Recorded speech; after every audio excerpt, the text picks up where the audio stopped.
Your Excellency, Dr. William Ruto, President of the Republic of Kenya, members of your government and the delegation from South Africa, members of the media and ladies and gentlemen, I'd like to start off by thanking you most sincerely for inviting me and my delegation to come on a state visit to Kenya. This in many ways demonstrates the very deep and strategic relationship between South Africa and Kenya. And I'd also like to reiterate our congratulations to you for your election as President of this wonderful country, Kenya, and wish you the very best as you lead this great nation to greater heights. We have just concluded meaningful discussions and very productive and constructive talks which have taken forward our cooperation and relationship in several areas of mutual interest. This visit has once again reaffirmed that our bilateral relations are based on a sound foundation of mutual respect, shared values, and friendship, and are also based on our democratic values. These principles will undoubtedly continue to serve us well into the future, especially in times of global uncertainty. We used our discussion, both our tete-a-tete and our official talks in the presence of our respective delegations, to take stock of the current state of our bilateral relations, while also exploring other areas of mutual interest and possible cooperation. And we recognize that the wonderful foundation that exists between our two countries gives rise to enormous opportunities that our two countries should capitalize on. We also witnessed the signing of agreements and memoranda of understanding, as you correctly said, and this builds on the other agreements that we had signed in the past. We are committed to ensure that the agreements and the memoranda of understanding that we have signed now and in the past will be implemented fully. You and I also took opportunity to discuss the thorny issue between our two countries of visas between South Africa and Kenya, with a view of allowing Kenyans to be able to visit South Africa on a free visa basis, that is without having visas. We agreed that indeed Kenyans should be able to visit South Africa without requiring them to have visas, and that this dispensation will commence on the 1st of January in 2023, and that our officials will speed up the processes of putting this into effect, and that this dispensation will be available to Kenyans for a 90-day period in a given year, meaning that, yes, can use the 90 days, 10 days, 20 days, or whatever. For the full year, Kenyans will have a full 90 days to be able to visit South Africa, and we will be able to review this and get reports from our ministers within a year and see how this is functioning.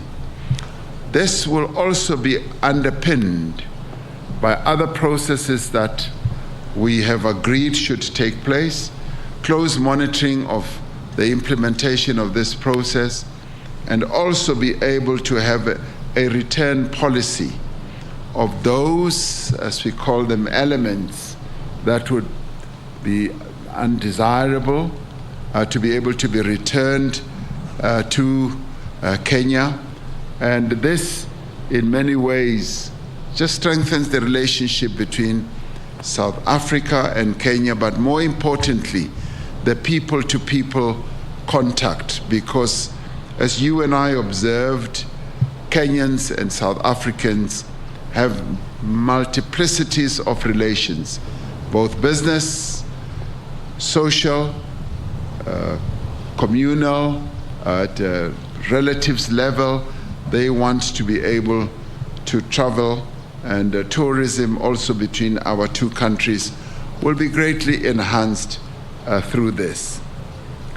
South Africa and Kenya are confronted by a number of challenges, almost similar challenges of poverty, inequality, and unemployment. Since 2020, South Africa has been implementing what we crafted as the Economic Reconstruction and Recovery Plan to lift our economy out of a prolonged period of slow growth, but a period that was also negatively impacted by COVID-19. This is not dissimilar to Kenya's recovery plan, with its 6 core pillars of agriculture, focusing on micro-enterprises, small and medium enterprises, housing and settlement, healthcare, and the digital superhighway and the creative economy, as well as the environment and climate change. There are definite opportunities for South Africa and Kenya to share experiences and good practice in the implementation of these various economic opportunities that are given rise to by the plans that we both have adopted. We are therefore pleased that the business forum that is taking place at this moment during this state visit will also be exploring a plethora of opportunities between our two respective businesses. And we are delighted that businesses from South Africa, business people from South Africa have traveled in their numbers to come here, both from the private sector and the public sector, and this endeavor they are also joined by business people from your beautiful country, Kenya. This, in many ways, gives an opportunity to make new contacts, and as I often say, they make contacts and hopefully they will move to contracts as they establish new business undertakings in various sectors of our respective economies. As leading economies in our regions, Kenya is a leading economy in East Africa, and so is South Africa in Southern Africa. We have demonstrated a firm commitment to sustainably increase volumes of trade and foster greater investment in each other's economy. We were particularly pleased that our various ministers who straddle agriculture, trade and industry, environment, and creative sectors have been very busy looking at the various opportunities with a view of enhancing growth that can come from that. We also, during our discussions, focus on several issues affecting our beloved continent, including the situation in the Democratic Republic of Congo, Ethiopia, as well as Western Sahara. We agree on the need for peace and stability in our continent and the ending of conflicts within and between states. Besides destroying lives and livelihoods, these conflicts greatly retard progress in addressing important social and economic issues. We have therefore agreed that we need to remain focused on issues affecting our regions and our continent and not be distracted by other global matters that are not of our making. We advocate for African solutions for African problems.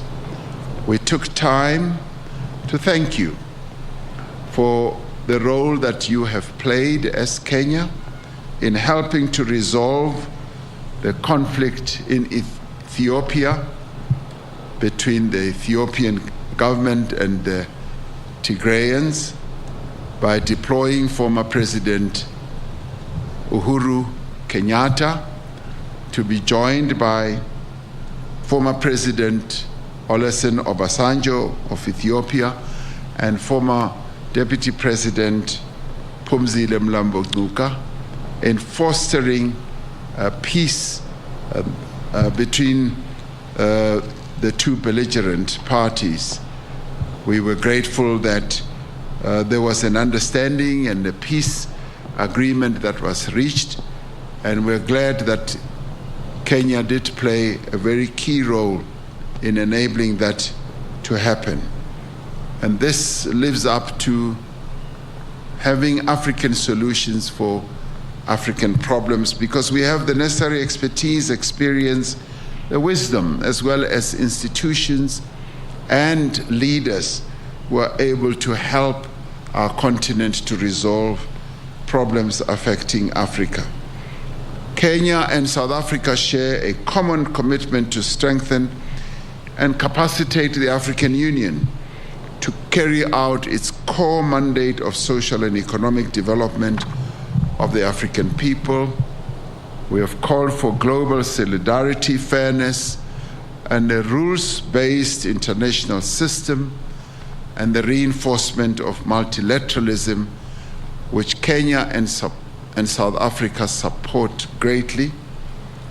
And Kenya and South Africa are aligned on the need also to reform the United Nations system, in particular the United Nations Security Council and the transformation of institutions of global governance. You and I have just returned from COP27 in Sharm el-Sheikh in Egypt, where both of us and a number of African countries flew the African flag with regard to ensuring that there is a just transition, as many of our countries on the African continent are currently suffering a great deal from the ravages of climate change. As you correctly pointed out, the droughts that Kenya is experiencing now are unprecedented. And similarly, the floods and the droughts that South Africa is currently experiencing now are unprecedented. And this just goes to show that climate change is serious, but at the same time, we need to make sure that the more developed economy countries that have contributed greatly to the climate damage should be the ones who carry the burden of making sure that the loss and the damage that developing economy countries like South Africa and Kenya are properly compensated, and that those countries live up to the commitments that they have made. And thank you very much for congratulating South Africa for reaching the Just Energy Transition Agreement or deal with the 5 countries. But we also are firm in supporting similar deals to be reached with countries that are currently experiencing real great difficulties when it comes to climate change, countries like your own country, Kenya. It is our hope and conviction that our relations, President Ruto, will deepen and that cooperation will grow to cover a greater diversity of areas. And as you and I said, we've just scratched the surface when it comes to opportunities that lie out there, which you and I will be outlining to the business community who we will meet later. We are building an enduring partnership between Kenya and South Africa that will benefit all our people, and that will make an important contribution also to the development of our continent. So we thank you for welcoming us here to Kenya. We're really delighted, and we almost feel like Kenyans today. Thank you very much.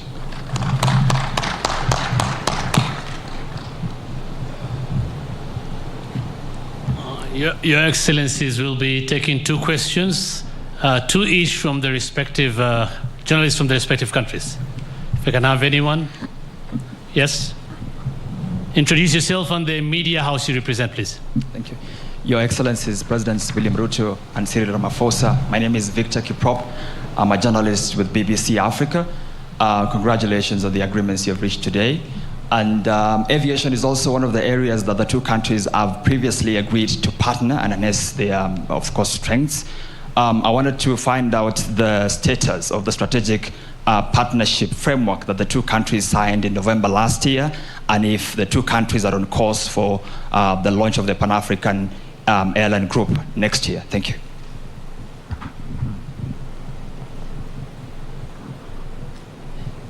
Next question.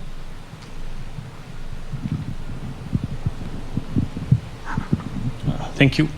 Your Excellencies, my name is Robert Luther. I work with SABC. You just came from Egypt from the climate conference.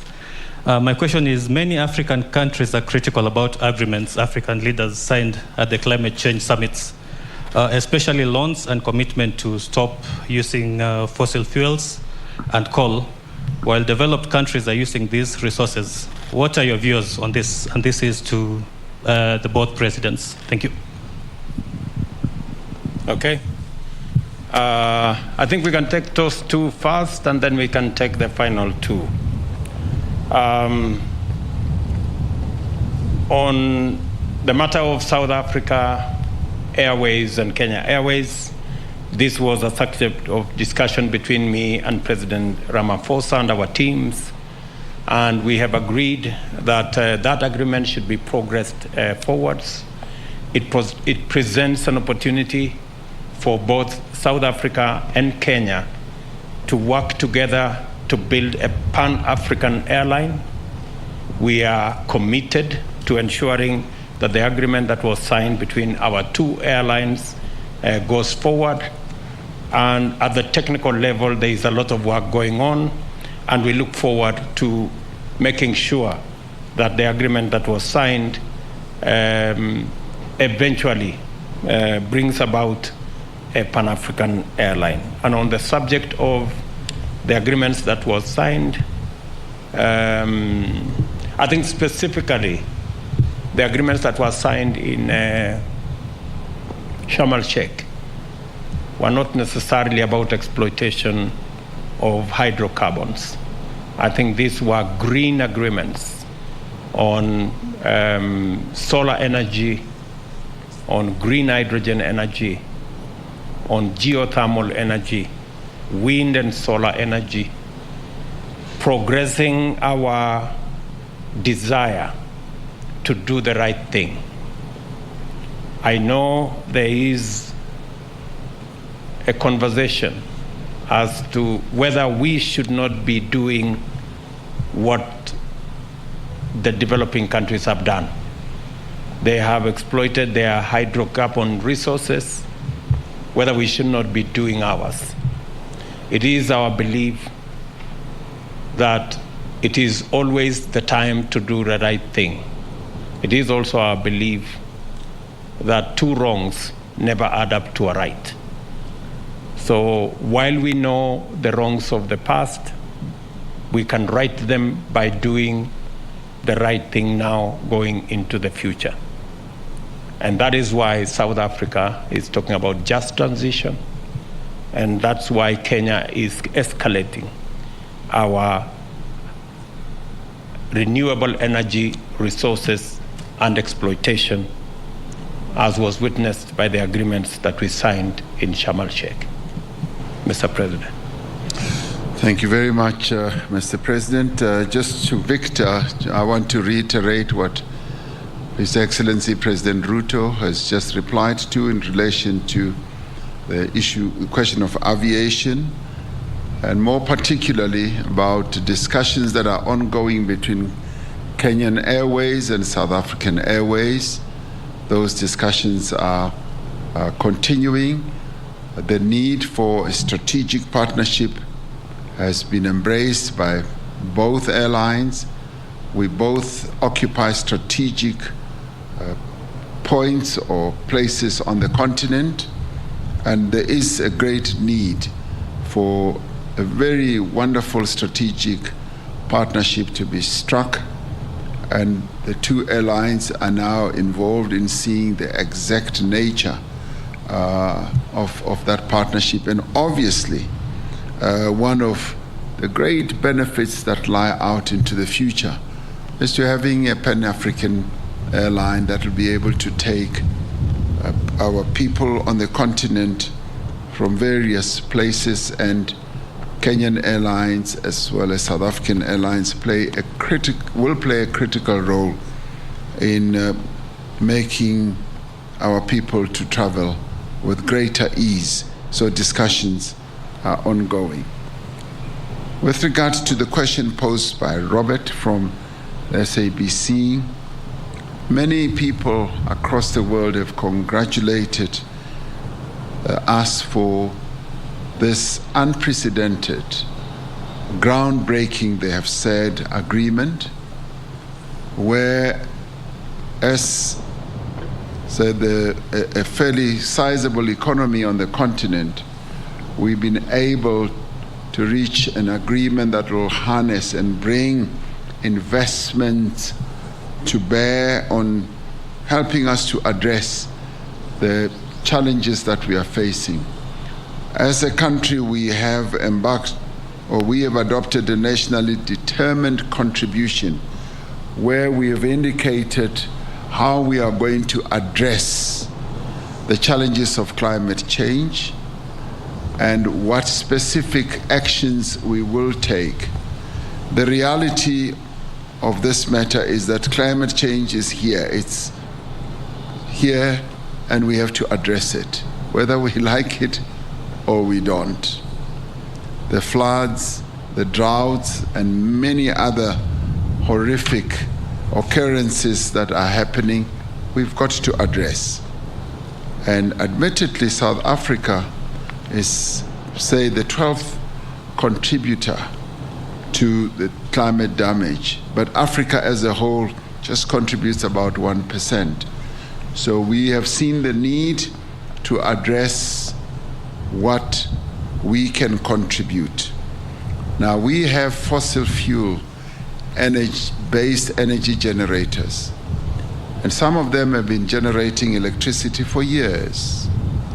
One of those has just been retired, and it was not retired because we just wanted to do it.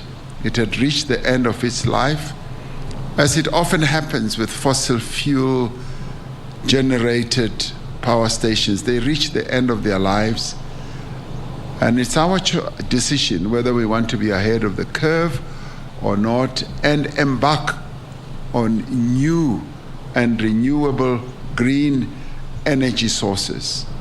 That's what we have chosen to do, ahead of us being compelled by the exigencies of the moment, that we should take proactive steps to begin to protect the work opportunities of people who work in those fossil fuel generators, as well as the communities that live nearby or affected communities. And it is in this regard that we have decided that we need to embark on clean energy transition, where we will look at a variety of renewable platforms. And in this case, we have come up with a business plan that is going to enable us to look at 3 specific areas: how we can generate electricity from a variety of sources. And as a country, we are committed to mixed energy source. There are retiring power stations that are coal-fired that we want to retrofit, to change so that they embark on another journey, if you like we have done with one Komati, where we are retrofitting it so that it can have a new lease of life, but at the same time, we should be aware of the just transition, be able to ensure that working people are not left stranded and communities are not left stranded. And this is in line with our principle, which is leave no one behind. And indeed, there are other areas that we want to go into. Hydrogen sector beckons. It is calling us.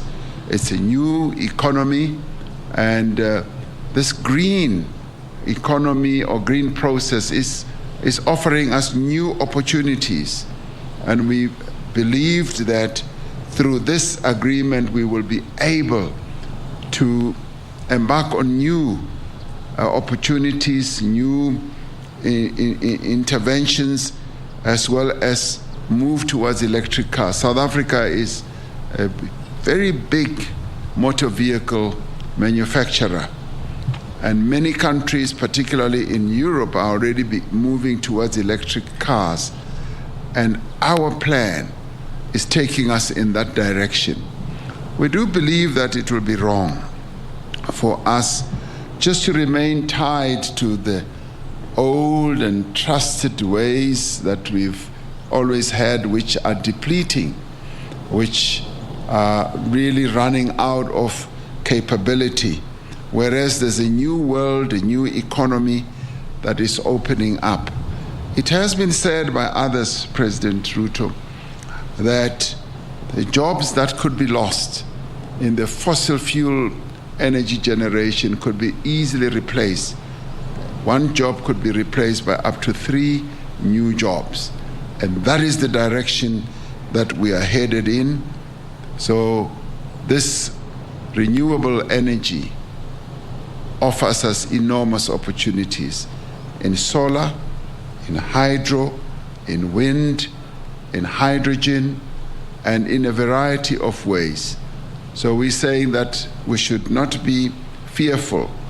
We should be brave enough, so long as the transition does not leave our people behind. Thank you. Thank you. The last 2 questions. Good day, Your Excellencies. My name is Mugelwa Hlatraya from Reuters.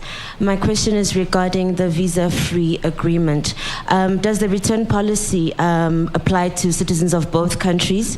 And do you see this visa-free policy extending to other countries in the East African community?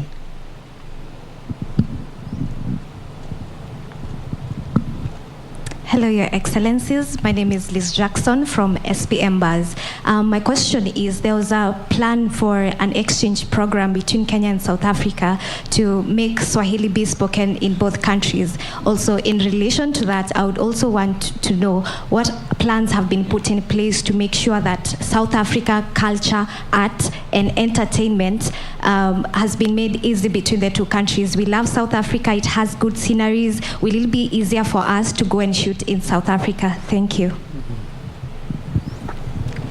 Thank you very much. Maybe I should begin there with Liz. Part of the agreements that we have signed today, part of the MOU that we've signed today is specifically to facilitate the art and creative industry to work together and to leverage on knowledge, to leverage on infrastructure, to leverage on all the facets of the creative industry, from film to cinema and to the whole of that scope between Kenya and South Africa. So your concerns have actually been captured by the agreement that we signed this morning. Kiswahili continues to be the language of most countries in East Africa, and hopefully is all the way now to Mozambique, And Mozambique is a stone throw away from South Africa. I think it should be, and even Zambia. Greater parts of Zambia already speak Kiswahili. So I think it's not unreasonable to expect that progressively we should be able to have Kiswahili as our regional language.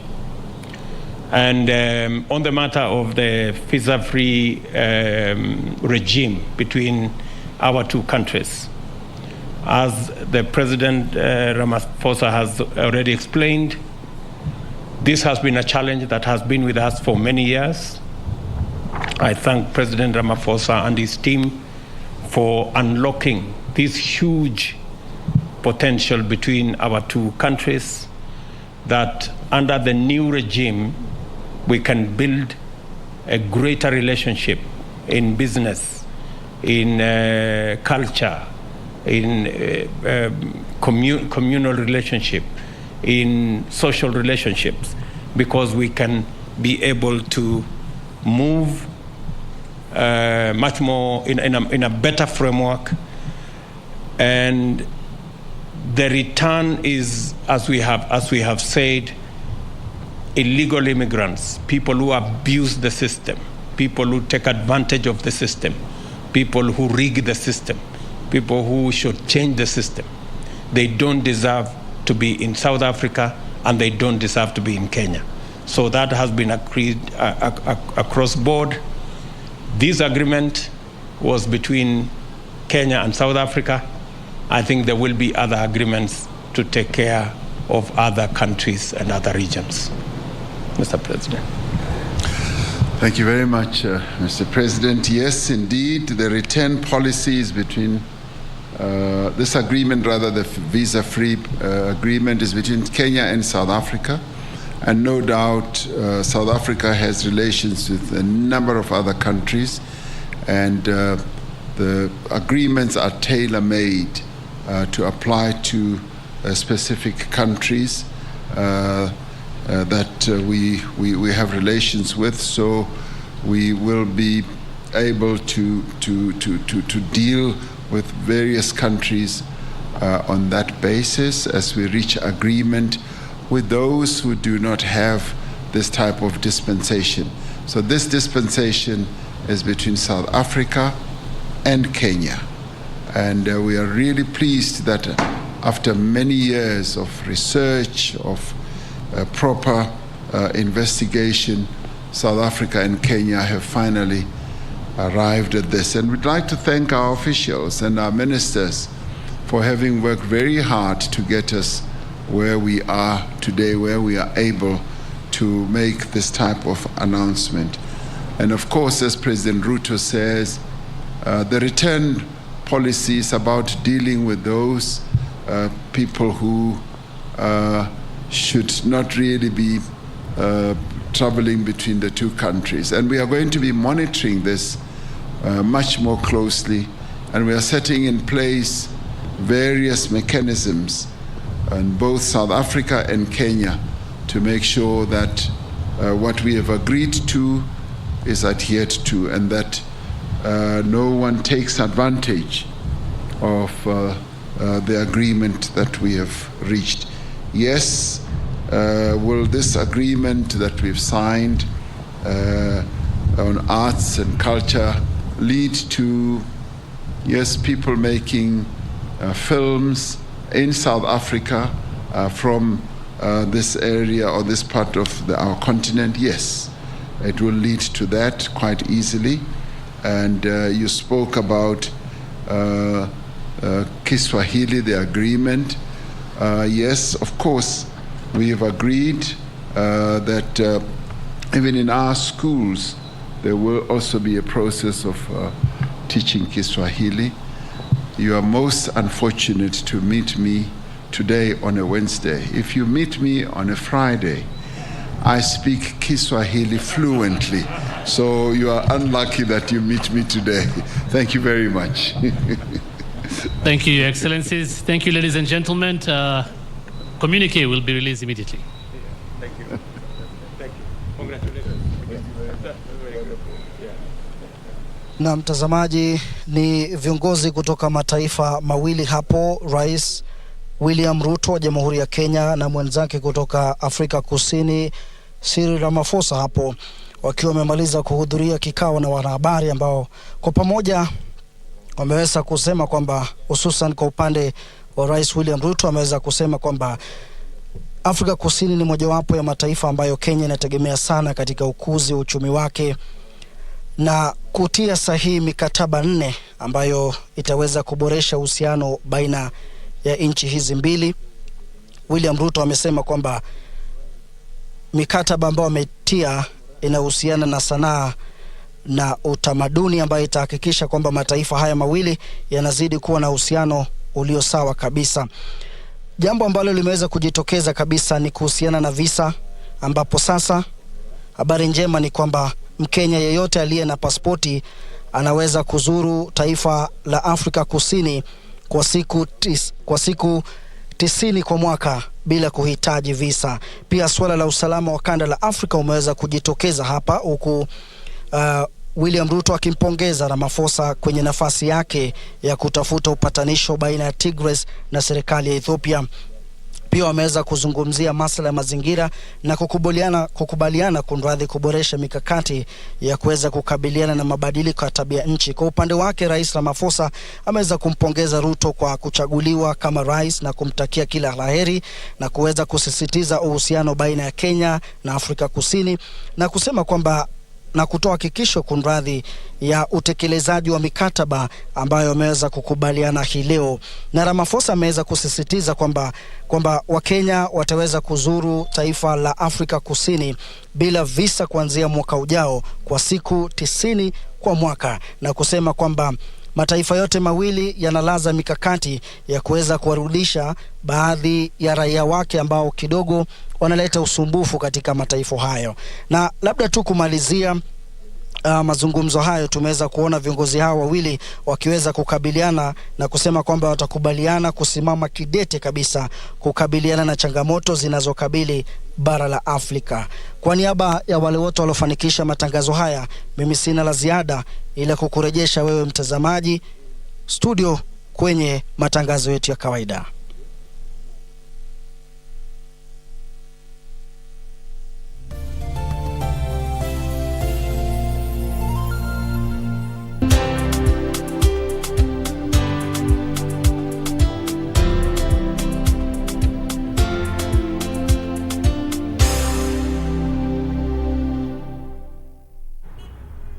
There are days when you think, oh, leo na deserve, so order a Glovo. Days when plans inachelewa, what if you order a Glovo? Or days when you can't control everything. Or yes, because on Glovo you can order anything you want. Glovo, you order, we get it.